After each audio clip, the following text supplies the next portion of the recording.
এটা কি ভ্যাকুয়াম না ইনজেক্টর পাম্প বসে দিয়েছে? এই ভ্যাকুয়ামটা না, এটা না pump, injector pump. Injector pump তো এটা না। পাম্প ঢুকবে এখানে। হ্যাঁ হ্যাঁ হ্যাঁ, ভ্যাকুয়ামের উপরে ঢুকবো ইনজেক্টর পাম্প।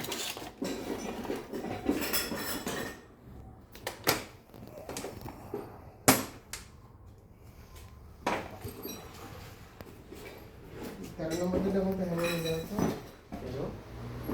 এই যে ইনজেক্টর নজেল।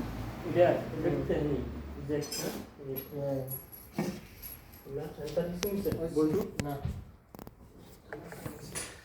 এগুলো সবই যন্ত্রাংশ খোলা, এখনও সব কিছু লাগানো হয় নাই।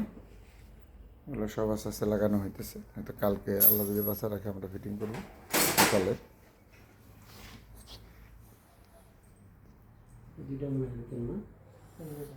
হয়তো ওই যে ব্রেক করে